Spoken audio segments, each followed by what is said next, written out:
وَآتُوا الْيَتَامَىٰ أَمْوَالَهُمْ، اور یتیموں کو ان کے مال دے دیا کرو۔ یہ نہیں ہے کہ تمہارا بھائی مر گیا اور تم پیچھے سے جو ہے وہ اپنے بھتیجوں کے مال پہ قابض ہو جاؤ، نہیں، کفالت کرو لیکن ان کا مال ان کو ان کا حصہ دو۔ وَلَا تَتَبَدَّلُوا الْخَبِيثَ بِالطَّيِّبِ، اور ردی مال دے کر اچھا مال نہ حاصل کر لو ان سے۔ یعنی اب جداد تقسیم ہو رہی ہے، ایک بھائی مر گیا ہے، دوسرے بھائی نے کہا کہ اچھا اب وراثت تقسیم ہونی ہے، تو یہ تو میں یعنی اب مال میں سے اچھا مال اپنے پاس رکھ لوں، برا اس کو دے دوں، یہ کام نہیں کرنا۔ وَلَا تَأْكُلُوا أَمْوَالَهُمْ إِلَىٰ أَمْوَالِكُمْ، اور نہ کھاؤ ان کے مال اپنے مالوں میں ملا کر، کہ یعنی اب آپ کے جی میں تو اس نے سلوک بھی کر رہا ہوں، چلو میں بھی کچھ تھوڑا بیچ میں سے لقمہ لے لوں۔ اس میں ایک درجے کی اجازت ہے، وہ آگے آئے گی، کہ اگر کوئی غریب ہے نا تو بقدر ایفرٹ وہ لے سکتا ہے، وہ بالکل بھی فینیٹک ہونے کی ضرورت نہیں، لیکن جو بندہ غریب نہیں ہے وہ اس طرح نہیں یتیم کا مال لے سکتا۔ إِنَّهُ كَانَ حُوبًا كَبِيرًا، بے شک یہ اللہ کے حضور بہت بڑا گناہ ہے کہ کوئی شخص یتیم کا مال جو ہے وہ اچھا مال اپنے پاس رکھ کے ردی مال وراثت میں اسے دے دے، یا اس کے مال میں سے تھوڑا بہت کھا لے۔ وَإِنْ خِفْتُمْ، اور اگر تمہیں یہ خوف ہو، اللہ تقسطوا فی الیتامیٰ، کہ تم یتیموں میں انصاف نہیں کر سکو گے، تو کانٹیکسٹ اس کا یہ ہے کہ پھر یتیموں کے ساتھ نکاح نہیں تم نے کرنا۔ ہوتا یہ تھا کہ اگلے زمانوں میں لوگ یتیم بچوں کی پرورش اس نیت سے کرتے تھے کہ چلو اس بچی کی پرورش کرتے ہیں، یہ بڑی مالدار ہے، جب یہ جوان ہوگی تو پھر میں اس سے شادی کر کے اس کے مال کا میں مالک بن جاؤں گا۔ یہ عرب میں کلچر تھا۔ یا کوئی غریب بچی تھی، اس کی پرورش کی اور نیت یہ رکھی کہ چلو اس کے عوض میں اس کے ساتھ نکاح کر لوں گا اور حق مہر دینے کی بھی ضرورت کوئی نہیں ہے، میں نے اس کو پال کے بڑا کیا ہے، تو اس طرح وہ ان کے مال، ان کو حق مہر بھی نہیں دیتے تھے یا ان کی جداد دبا لیتے تھے۔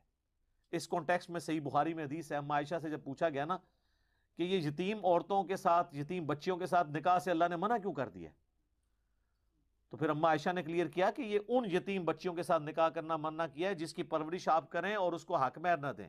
ہاں اگر آپ نے اس کی پرورش کی اور اس کا حق مہر اس کو پورا دیا اور انصاف کیا تو یتیم بچی سے نکاح ہو سکتا ہے۔ صحیح بخاری میں اس کانٹیکسٹ میں حدیث موجود ہے۔ اور سورۃ النساء کے اندر پھر وہ آیت بھی نازل ہو گئی جب حضور سے کاؤنٹر کوسچن ہوا کہ یہ ہم یتیم بچیوں سے نکاح نہیں کر سکتے، تو اللہ تعالیٰ نے پھر وہ فتویٰ بھی دیا، وہ اسی صورت میں نا وہ پھر آیت کوٹ کی امام اما عائشہ نے سلام اللہ علیہا، کہ وہ آیت آگے چل کے آ جاتی ہے سورۃ النساء کے اندر ہی 127 نمبر آیت ہے وہ، جس میں اللہ تعالیٰ نے یہ کلیئر کیا ہے کہ تم فتویٰ پوچھ رہے ہو مجھ سے یتیم عورتوں کے بارے میں، تو میں تمہیں اس کا فتوے کا جواب بھی دے دیتا ہوں۔ 127 وَيَسْتَفْتُونَكَ فِي النِّسَاءِ، اور اے نبی یہ آپ سے فتویٰ مانگتے ہیں، آپ کا اوپینین پوچھتے ہیں عورتوں کے معاملے میں، یعنی وہ کن عورتوں سے اللہ تعالیٰ نے منع کر دیا ہے سورۃ النساء کے اندر کہ یتیم عورتوں سے نکاح نہیں ہو سکتا۔ قُلِ اللَّهُ يُفْتِيكُمْ، اے نبی تم فرماؤ کہ اللہ تمہیں فتویٰ دیتا ہے فیہن ان کے بارے میں، وَمَا يُتْلَى عَلَيْكُمْ فِي الْكِتَابِ فِي يَتَامَى النِّسَاءِ، جو کتاب میں تمہیں بتایا گیا تھا یتیم عورتوں کے بارے میں، اللتی لا تؤتونہن ما کتب لہن، وہ ان عورتوں کے بارے میں ہے جن کو تم حق مہر نہیں دیتے اور ان کے ساتھ یتیم ہونے کی وجہ سے ظلم کر کے ان کو اپنے نکاح کے اندر لے لیتے ہو، ترغبون ان تنکحوہن، اور تم یہ رغبت رکھتے ہو کہ ان سے نکاح کر کے ان کی دولت پہ قبضہ کر لو، تو ایسا نکاح منع ہے۔ اور پریفر یہی ہے کہ جس بچی کو آپ نے پالا آپ اس سے شادی نہ کریں، بلکہ اس کے ولی بن کے اس کی شادی کہیں اور کریں، تاکہ اس کے ساتھ کہیں ظلم ہو تو آپ اس کے پیچھے کھڑے ہوں۔ آپ مجھے بتائیں یتیم بچی کے ساتھ کوئی شادی کر لے اور پھر اس پہ ظلم کرے، وہ بچی کہاں جائے گی؟ اس کا تو پیچھے ولی کوئی نہیں ہوگا۔ تو اسلام نے اس چیز کو ناپسند کیا ہے کہ کوئی کسی یتیم بچی کی پرورش کرے، پھر اس سے خود شادی کر لے اور پھر اس کا استحصال کرنا شروع کر دے۔ ہاں اگر استحصال نہ کرے تو وہ سورۃ النساء کی آیت نمبر 127 میں اجازت مل گئی، استحصال نہیں کرتے پھر تو بہت نیکی کا کام ہے۔ لیکن بہتر یہ ہے کہ تم خود اس کے ولی بن کے کہیں اور شادی کرو، تاکہ اگر کوئی معاملہ کل کو بگڑے تو تم پیچھے اس کے پشت پہ کھڑے ہو اس کی سپورٹ کے لیے۔ تو فرمایا گیا اگر تمہیں خطرہ ہونا انصاف نہیں کر سکتے یتیموں کے معاملے میں تو پھر ان سے تم نے نکاح نہیں کرنا. فانکحوا، پس نکاح کرو، ان یتیم عورتوں کو چھوڑ دو، ان کے سوا اور عورتوں سے نکاح کرو.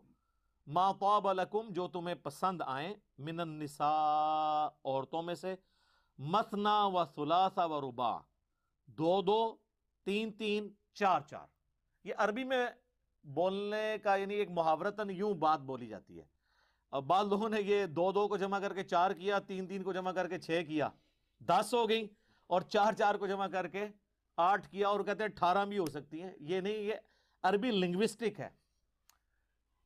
تو یہ جو ڈبل بولا گیا نا، اس کا مطلب ورنہ تو اللہ نے 18 ڈائریکٹ ہی کہہ دینا تھا.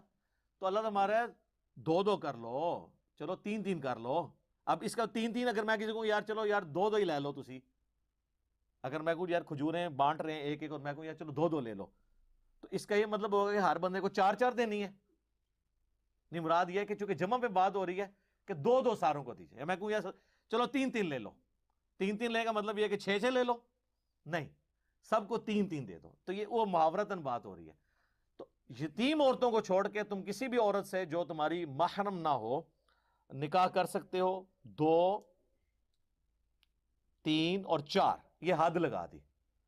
لیکن ساتھ ہی کہا فَإِنْ خِفْتُمْ، لیکن اگر تمہیں یہ خوف ہو اللہ تعدلوا کہ تم ان میں انصاف نہیں کر سکتے، فَوَاحِدَةً، تو ایک ہی عورت پر اکتفا کرو، ایک ہی بیوی ہونی چاہیے اگر آپ کو یہ ڈر ہو جائے کہ آپ ان میں انصاف نہیں کر سکتے. ہاں انصاف کر سکو پھر 4 تک کی اجازت ہے، اور یہ 4 ایک وقت میں ہے. اگر کوئی فوت ہو گئی یا طلاق دے دی پھر ایک اور کر لی تو وہ 5ویں نہیں شمار ہوگی، وہ 4تھی ہوگی. ایک وقت میں 4 کر سکتے ہو بشرطے کہ ان کے ساتھ انصاف کر سکو. اس کانٹیکسٹ میں کئی احادیث موجود ہیں، ابو داؤد کے اندر، ترمذی میں، مسند احمد میں.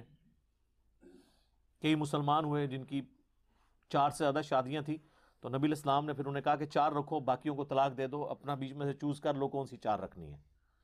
4 سے زیادہ نہیں تم رکھ سکتے ایک وقت کے اندر.